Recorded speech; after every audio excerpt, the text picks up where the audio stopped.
If you're a business owner and would like more information on sponsoring Geek Therapy Radio, just email geektherapy@iheartmedia.com or call 713-212-8422. And with that, meeting adjourned.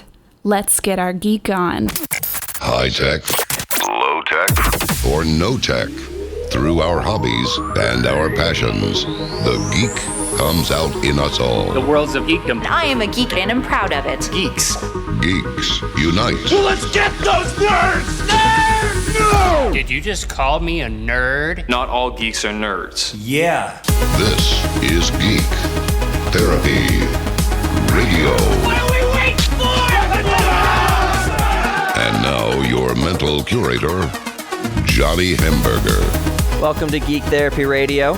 I am your mental curator, Johnny Hamburger, here with you this week. And this will be the last show. My show got canceled, so I better make this one count. April Fools! I'm not canceled. This show is free to suck. So no, April Fools, my show's not canceled. Geek Therapy Radio is alive and stronger than ever. I've got a few sponsors at the table. I should rephrase that. I've got a few potential sponsors at the table, which to those of you in radio maybe, and those of you who just kind of deal with this sort of thing, that doesn't mean anything. They can be at the table as long as they want. But until they pass the gravy, until they pass the cheddar, it's just speculation. So I think I put this on Facebook last week or something like that. I've got two or three. Let's say I've got three potential sponsors at the table. I'm hoping to land one. I'm expecting to get zero. All about managing expectations. Doing this is a grind. When I first got the show, of course, I was very celebratory. I went out into my car and did the, woo! Pretty loud. I'm recording in the apartment right now, so I can't be yelling and screaming, but there were some fist pumps going on, but not too many, because I realized that getting the show was a victory, but this is where the work begins. This is where the heartbreak begins. This is where the struggle starts. Getting the show, or getting what you want, or getting the opportunity that you want, is basically just you being given the opportunity to compete. So me being given the show wasn't a relief. It wasn't the prize in itself. Getting the show was me being allowed to enter the track, to put on my running shoes and be allowed to race against others. And I wouldn't even call it others, because there's plenty to go around. I'm not trying to take food out of anyone's mouth. But yeah, so that's how it was. I got the show greenlit, and it was just like, you are welcome to run on the track now.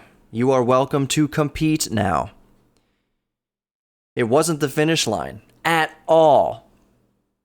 So the ups and downs over the past year, yes, the show has been on, Geek Therapy Radio has been on for the past year. The ups and downs have been more meaningful, deeper downs, higher ups, because it means something now. I have to make this work, and I welcome it. I really do welcome it. I've mentioned before that I feel very blessed. I feel very happy and content and motivated to be doing what I'm doing. Even though I technically have not made a penny off of this yet, I still feel very fulfilled in the hunt. Still feel very fulfilled, reaching out to small businesses, trying to grow the show, get the social media going, the brand awareness, so to speak. I got Sarah. Sarah is my unofficial producer. She's the unofficial producer of Geek Therapy Radio. And right now she's working on a new logo for the show, because what is a brand if there's no brand recognition?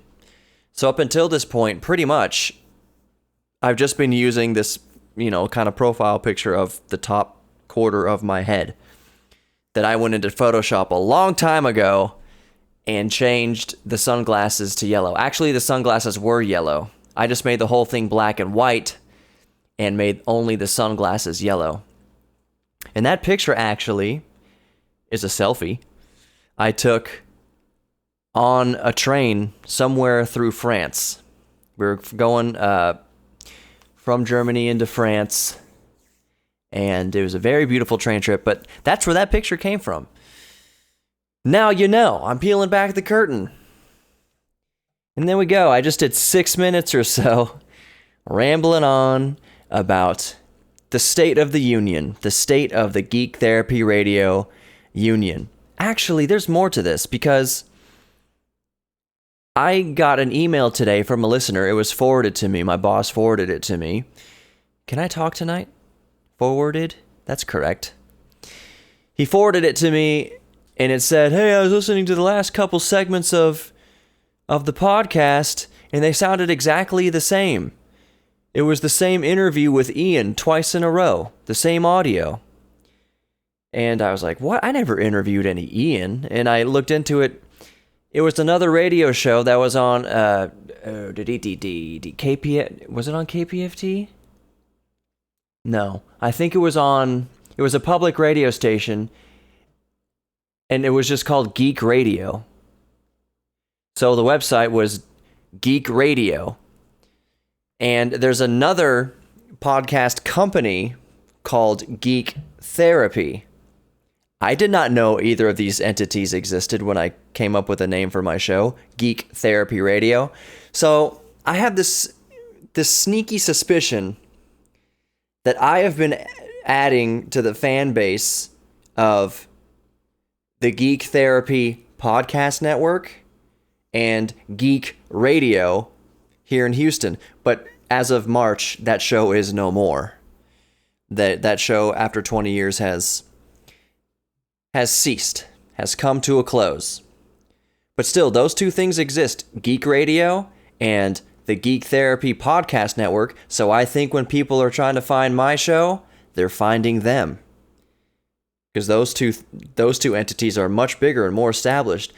And all of that to say, I'm thinking that I might have to rename my show to further distinguish myself against those other two entities.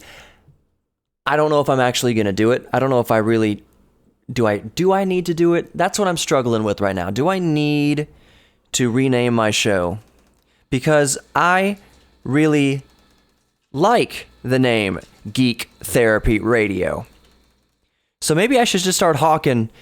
It's Geek Therapy Radio with Johnny Hemberger. If you Google all that, yes, you find my show. Really, if you Google Geek Therapy... Oh my goodness. Holy crap. I'm leaving it because I didn't mean it. If you Google Geek Therapy Radio, you're going to find me. Geek Therapy Radio with Johnny Hemberger. Geek Therapy Radio KPRC. Geek Therapy Radio... Johnny Hemberger. Geek Therapy Radio 950. You'll find me. So that's... I'm wondering, should I... If a better name for the show pops up in my head, then I might do it. But as of now, I like Geek Therapy Radio. Because that's exactly what it is. That's exactly what it's set out to be. What am I going to call it? Therapeutic nerd time? Nerds therapeutic meditation hour? No, I don't know. I haven't thought of anything yet. So for now, it's Geek Therapy Radio with Johnny Hemberger. Remember, I am your mental curator, and I do have actual topics that I'm going to get to tonight. Sarah, my unofficial producer, suggested, well, it's Easter. Maybe you could just air a best of. And I was tempted to.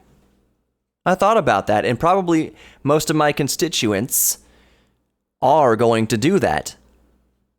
I think Black Coffee Radio is live, or it's a new episode, because let me peel back the curtain. I'm not live. I'm recording this Thursday night. I did record an interview this morning with one of my best friends, Craig Groba.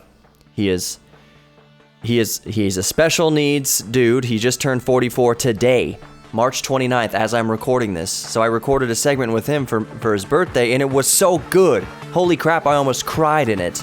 But due to technical issues, I lost all the audio. All the audio was unusable. With that, we'll be right back with more Geek Therapy Radio. I am Johnny Hemberger, Geek Therapy Radio with Johnny Hemberger. And we'll be back with more actual topics, some Volkswagen stuff, some space stuff, some science stuff, all sorts of cool things. So we'll be right back. More GTR.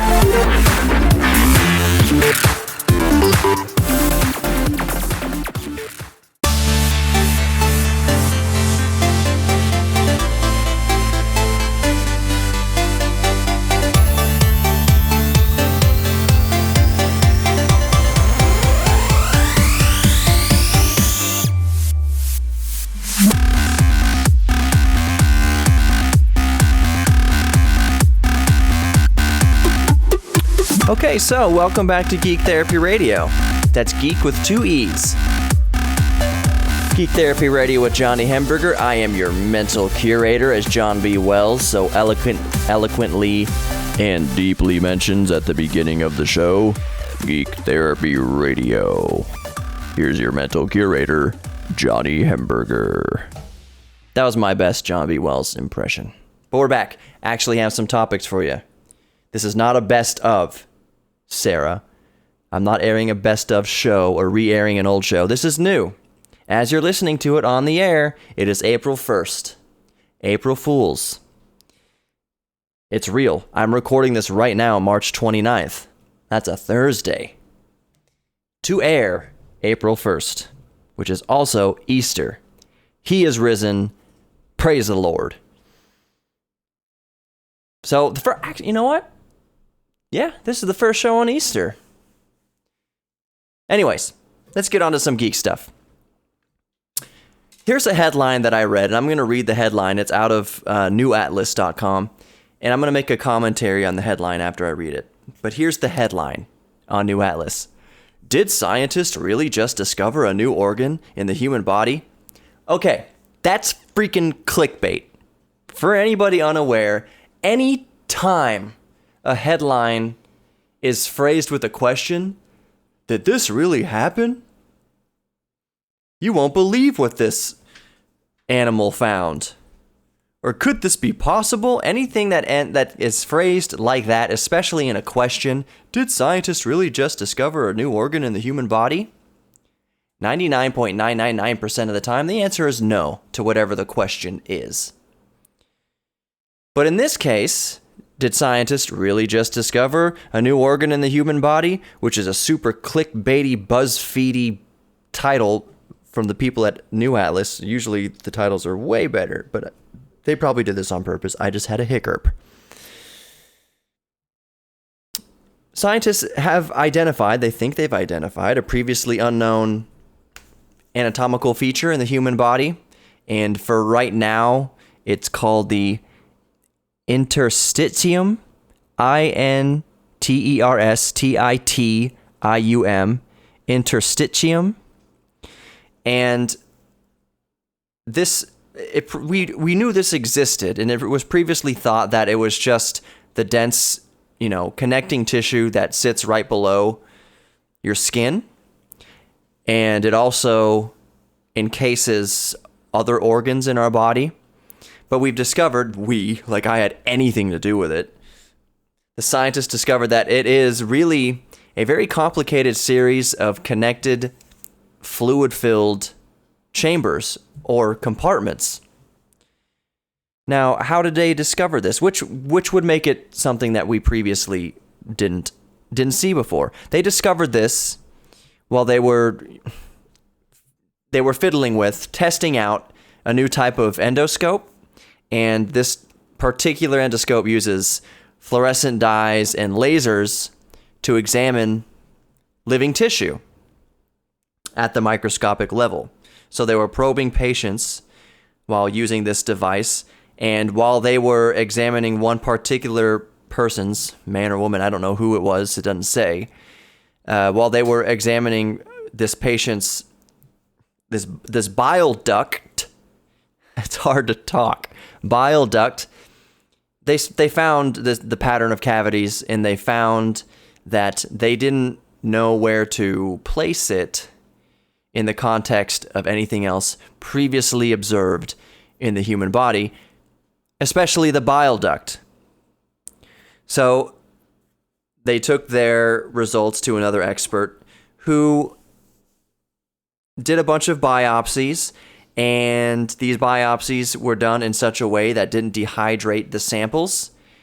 And according to Neil Thies, this is the guy conducting these studies, he says, quote, rather than process the sampled bile duct tissue as usual with dehydration and chemical fixation to make slides, we quickly froze the tissue, keeping the resected piece as close to the normal living tissue as possible. So through all these methods and through all this research, all this testing, they found that this is not like anything else we've previously discovered in the human body. So is this a new organ? Now that just leads my geek brain, my nerd brain, down a little rabbit trail. You may have heard, even if you're not particularly a science geek, whatever your geek thing is, I don't know, you're welcome here because we'll probably talk about it. But if you're not particularly scientifically literate, you have still basically heard the concept that we know less about our own planet, we know less about our own ocean. We have studied and discovered more of the moon's surface than we have of our own oceans. We know more collectively about outer space and interstellar bodies than we know about our own oceans. And it's hypothesized that we haven't even scratched the surface on all the living organisms on Earth. We're constantly discovering new species, new genus, new whatever of animal. You might think, you might assume that we have the human body pretty much figured out. I mean, that's kind of a loaded statement. Yes and no. But you might when you go to the doctor, you have reasonable faith that the doctor knows what he's doing, that your condition is nothing unique, that you are just another case in a long lineage of millions, perhaps billions of cases of the same case. When you go in, to the doctor because you have a bad cold, pretty much knows how to take care of you because you're not the first person in the world with a cold, even though the cold virus changes and the flu virus changes every season. But yeah, so we know less about our own oceans than we know about than we know about space. So is it possible that we know less about our own body than we know about, another organism? Than we know about earthworms or something like that?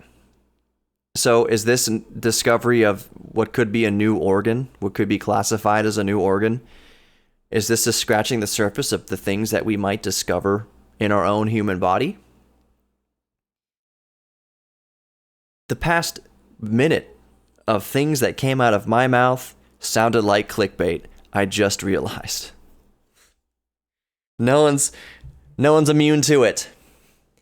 No one can escape the clutches of clickbait. But it's still, like I said, still begs the question. When you're going to bed tonight and you're thinking, wow, we might not know we might know more about the moon than we know about our own body if they're still discovering organs. Entirely possible. Entirely possible. I think it's one of those things that we take for granted. By the way, switching subjects to astronomy, or to rocketry, at least to space travel. The Chinese space station is set for re-entry today, Easter Sunday, April 1st. The Tiangong 1 has been abandoned for years. It's the first Chinese space station, and like I said, it was abandoned, and it's going to finally make its last fiery swan song into the atmosphere of the Earth today, Sunday. And the coordinates are kind of crazy. It'll burn up. The final plunge will be, it says straight up midnight Greenwich Mean Time, with a margin of error of plus or minus 36 hours. So plus or minus a day and a half. So it might not be today, Sunday. It might be Monday. It might have already happened. Either way, within 36 hours of April 1st of Easter Sunday, while he is risen, the Chinese space station will be burning in hell. Almost literally, because it's going to be burning up as it enters the atmosphere. I hope pieces of it survive. I would like one to fall into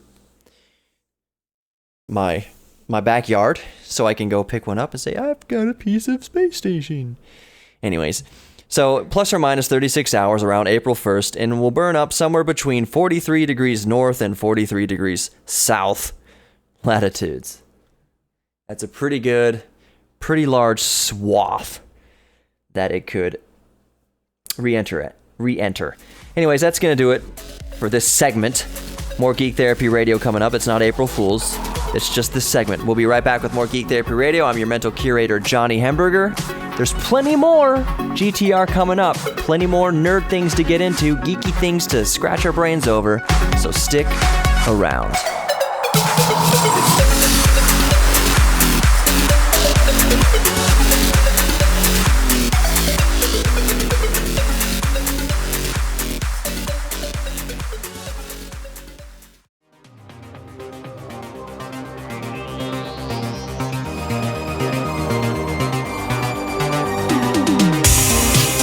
Welcome back to Geek Therapy Radio. I am your mental curator, Johnny Hemberger. When you go home, or when you think of it this week, and you're thinking, I want to listen to more episodes of Geek Therapy Radio with Johnny Hemberger. I want to hear what other geeky stuff he's talking about. I want to get in touch with Johnny Hemberger from Geek Therapy Radio. Make sure you Google Geek Therapy Radio. Those 3 words. If you just type in geek, God knows what's going to come up. If you just type in Geek Therapy, that's going to take you to a separate podcast franchise. What's wrong with me tonight? Struggle bus, Sarah says. Make sure you type in Geek Therapy Radio. And if you're further confused, Geek Therapy Radio with Johnny Hemberger, JohnnyHemberger, matey. Like hamburger, but all E's. I probably make that stupid joke. I've made that joke many times going out to eat or something. Like at a bar when you're trying to pay your bar tab. And you give them the little, I just want my check. Like, what's the name? Hamburger. I say, yeah, close enough. So when they go look through the cards and stuff, they see something that looks like hamburger. It's hamburger. All E's. Hamburger, but all E's. Geek Therapy Radio with Johnny Hemberger. Let's move on. NASA's James Webb Space Telescope is yet again delayed. This telescope pretty much is going to put the Hubble to shame. Not that you could ever put the Hubble to shame. The Hubble has been in service for decades, since the early 90s. When did the Hubble come out? I'm going to do a first ever and be Googling something live as I record the show. The Hubble telescope has served its point, and I don't think they're getting rid of it, but the James Webb is going to add to the arsenal and be even better than the Hubble telescope. Yeah, 1990. I was guessing early 90s. Hubble telescope was launched in early 1990. It was a good year because Sarah was born in 1990. I'm robbing the cradle. She's robbing the grave.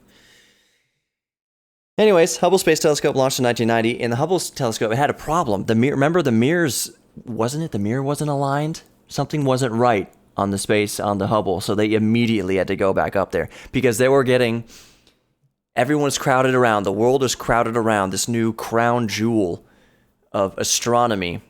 And everyone was so happy to get the first images back from the Hubble Space Telescope, and they were blurry.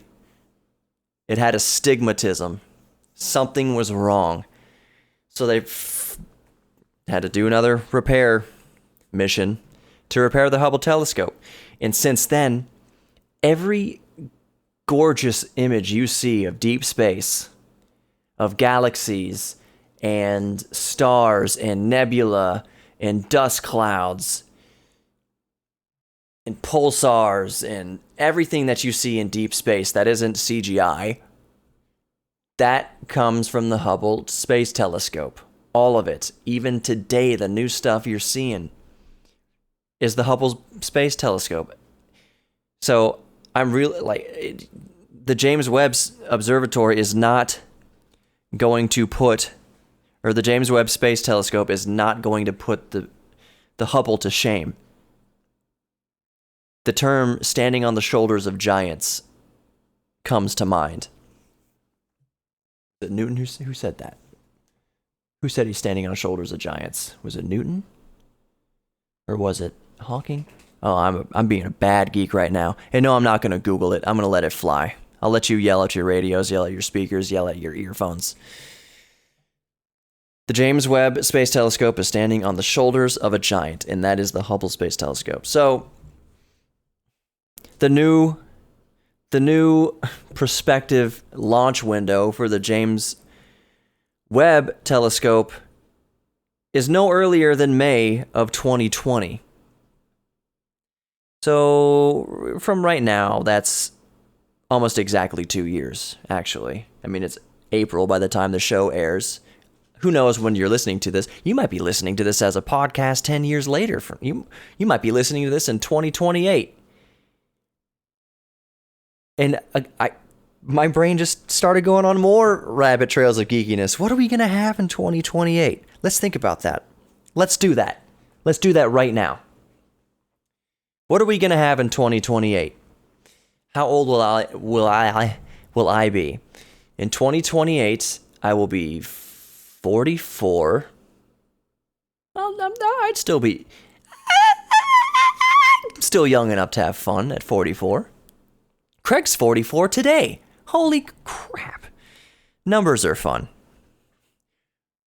I was going to go off on a whole rabbit trail about numbers. Anyways, 2028, what do you think we'll have?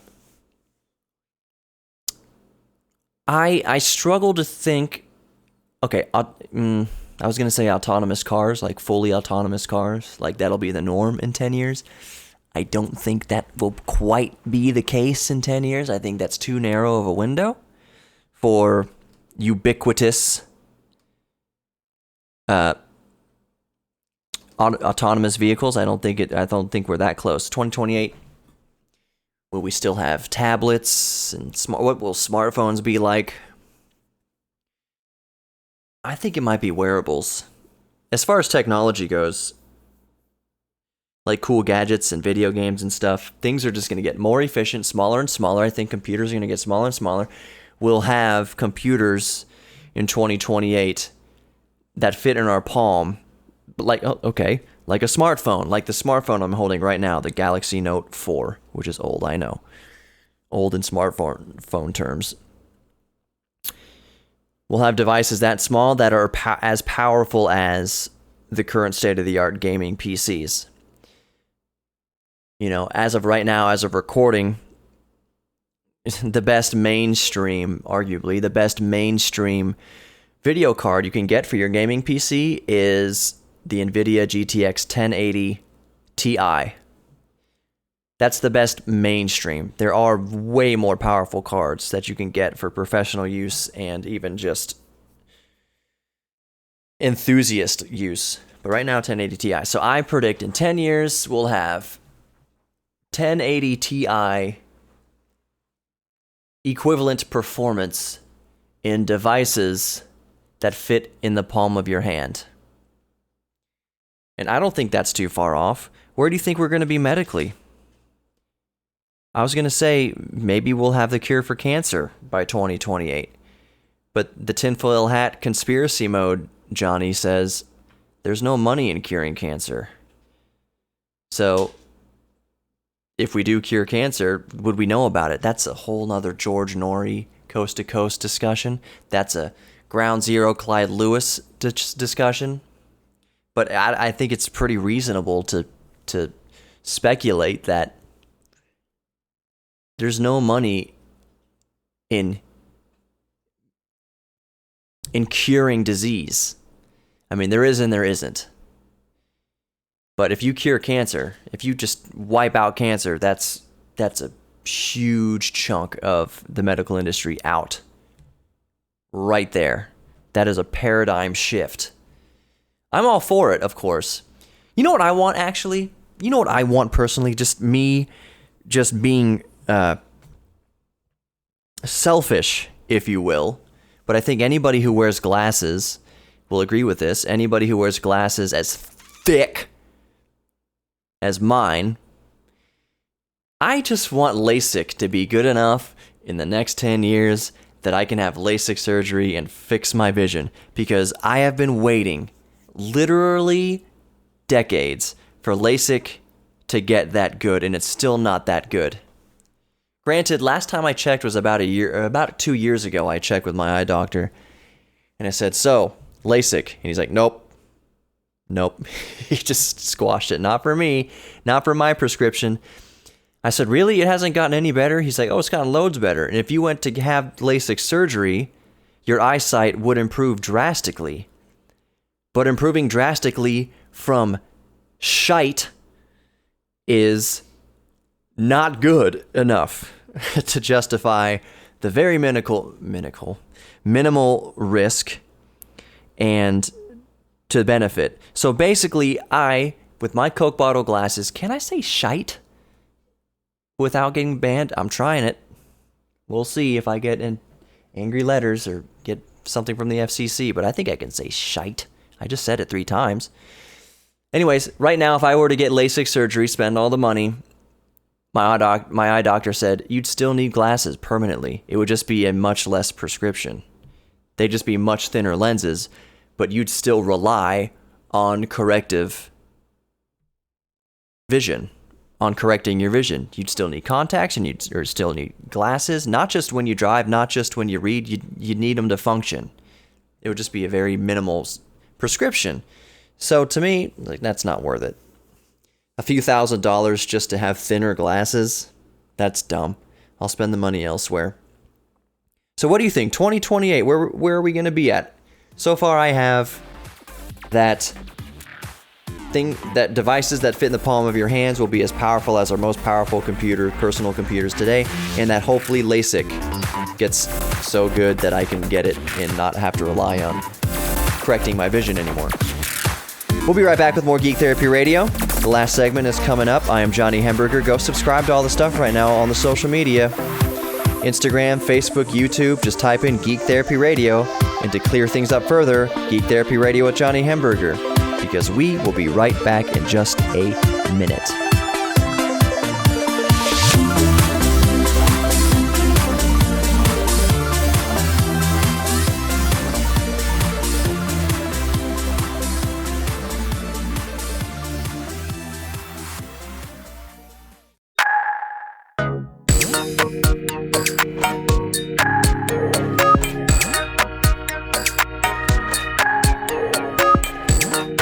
Welcome, I'm not saying Uncle Tom.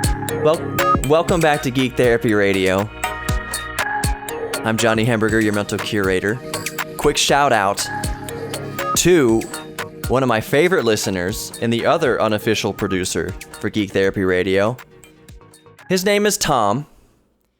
Sarah says you should just say Uncle Tom. Well, let me put that in context. It's very important to put that in context.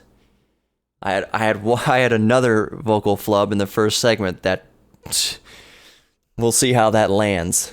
We'll see how that pans out. I'm not changing it. But Uncle Tom is Sarah's uncle. And he periodically sends me these articles, these really neat articles. Hey, have you seen this? Or hey, what do you think about this? Or I think this is really cool. He sent me an article that I meant to touch on. It was Volkswagen's new electric car that they built for hill climb, for like this famous hill climb challenge. And that Volkswagen has been out of that particular hill climb for years and years. And so they're coming back to it with an electric vehicle that, of course, is just going to demolish. So, Tom, Uncle Tom, you know who you are. Thank you so much for everything you contribute to Geek Therapy Radio. And that's a call out to other listeners, too. You can contribute as well to Geek Therapy Radio with Johnny Hamburger. All you got to do is go to www.geektherapyradio.com. Sarah, you can just open it. She's trying to be so quiet back there, opening some chips or something. Just rip it. Alrighty. Geektherapyradio.com, and there's a contact tab. You can contact me through there, but guess what? There is a field actually you can fill out. The little form you can fill out that emails me directly, but you can also just actually email me directly. It's geektherapy@iheartmedia.com. Geektherapy@iheartmedia.com. And I'll let you in on another secret. Johnny Hamburger @iheartmedia.com. That might be easier. Johnny Hamburger @iheartmedia.com. JohnnyHemberger. Turn down the TV. Gosh. I love you. Anyways, so that's how you get in touch with me. That's how you can... Tell me, I always say this, what are you a geek about? Tell me what you're a geek about or what you want me to cover or lick into for the show. Talking is so hard. Are you a linguist? Maybe you're a speech therapist. Can you teach me how to talk? I met Craig's speech therapist today, Craig Roba. Remember at the beginning of the show, I said I interviewed him, but I had to scrap the whole thing because the audio was unusual, because there was artifacts and it just sounded terrible. I could not air it. But I met Craig's speech therapist, and I will say that Craig's speech has improved a bit. And when you hear his interview, because I'm going to re-record it, when you hear me interviewing Craig,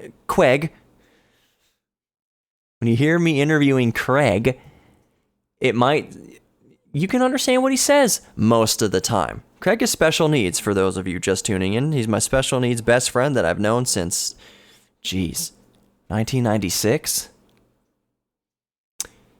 As of recording today, it's his birthday, and he just turned 44. Anyway, so what are you geek about? Are you a speech therapist? Are you a linguist? I seriously thought about maybe minoring or taking linguistics like classes and studying language. Because initially I was going to college, I was going to be a writer. I was going to major in English.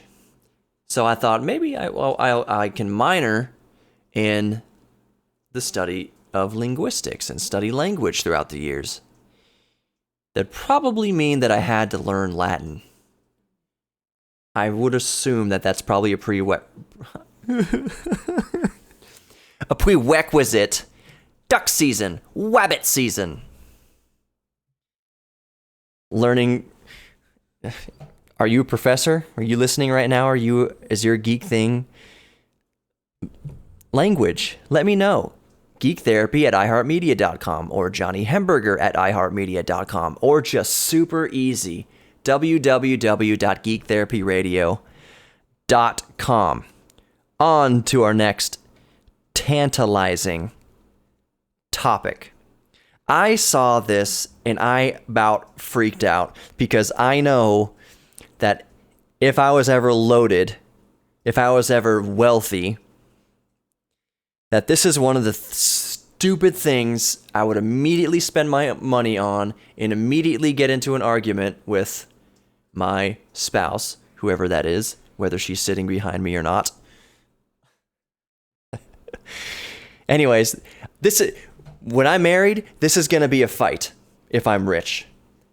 Because for sale, 28-foot long, 155 million year old dinosaur skeleton.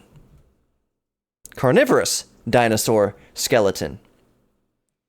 It is 8.7 meters long, 2.6 meters tall. And yeah, it's on sale. You want to know how much? This is why I need to be rich, and this is a stupid amount of money to pay, but to me, could you imagine coming to my house and just walking in? Holy crap, there's a dinosaur. That would be awesome.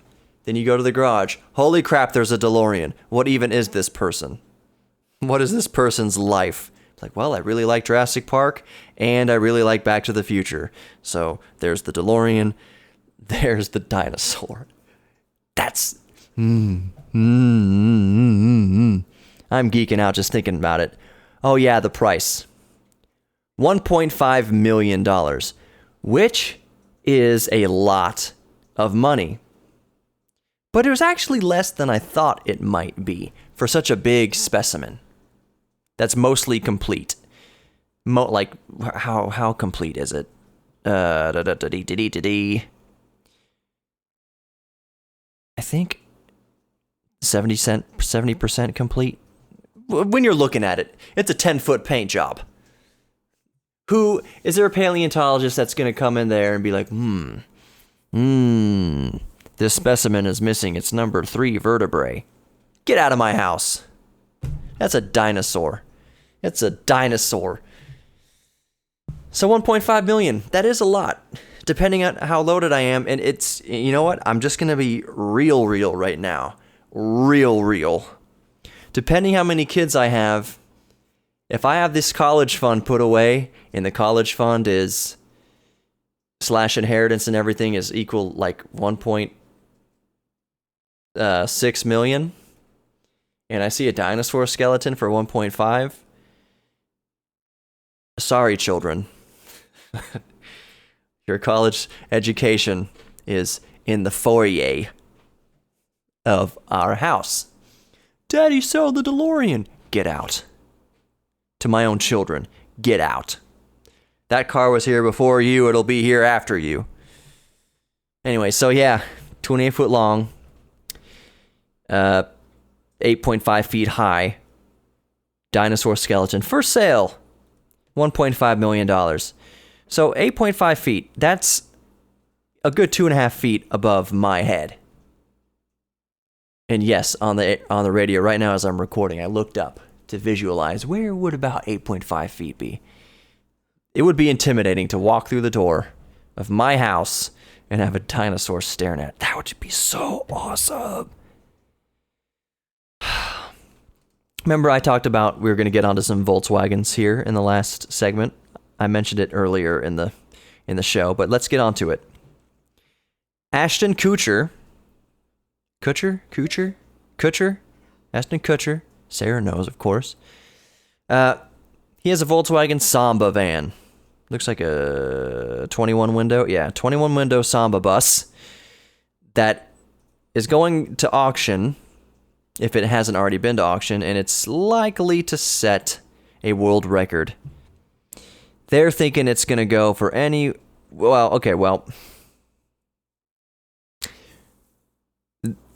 previous record was like 302,000, I believe. So you got to figure. Let's say this Volkswagen goes for $400,000. Do you think that it's just because a celebrity? Let's rephrase this. Just because Ashton Kutcher owned it, that it should that significantly raise the value? It was also on the TV show. You can see it in the background of some frames. It was a shaggin' wagon. I think the van is cool. I would love to have the van. have a 21 window Volkswagen. That'd be great. Floor it. 45 miles an hour down the freeway. Sorry, everybody. But that's really cool. The second Volkswagen I wanted to talk about, and I'm ill-prepared because I don't even have it up. It's a similar Volkswagen van. I'm going to type in Back to the Future Volkswagen, because I want the actual like specs on this. I want to actually talk about it with some authority. Anyways, basically what it is it's a Volkswagen van that this team have given the Back to the Future makeover. It's a 1967 VW, and they made it look all stainless steel, and it's a Volkswagen Combi, and it's been built by Velocity Motor Cars in Nashville. So they made this Volkswagen look all stainless steel and make it look like it's from Back to the Future. Because remember, there was a Volkswagen van in Back to the Future. It's what the terrorists drove. So they took that van and they turned it basically into the DeLorean. They gave it big, huge gull wing doors on both sides. It looks awesome. It looks so cool. They even put a flux capacitor in there. So just Google Volkswagen Combi Back to the Future, or Volkswagen Back to the Future Velocity Motor Cars, whatever, and find it. Find the pictures. I'll post a link to it at the bottom of this podcast. In that description, the link is going to be in the description, and no matter how you're listening to the podcast, it will be in there for you to click or copy and paste, whatever. This thing is awesome. And it only costs $90,000. That's cheap. Compared to Ashton Kutcher's Volkswagen. And I know which one I would rather have. The Back to the Future DeLorean modified Volkswagen Samba van. Is that what Combi, sorry. The other reason why this excites me is kind of for a funny reason. The DeLorean is slow. It's not a very fast car.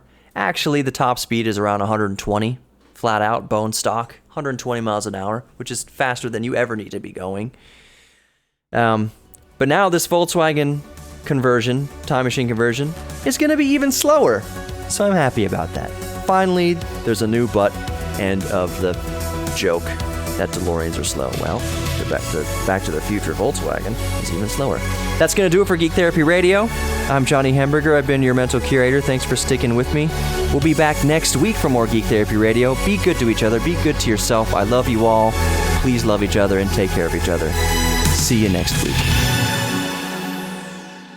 Geeks are rad. So go to geektherapyradio.com and let us know your geek thing.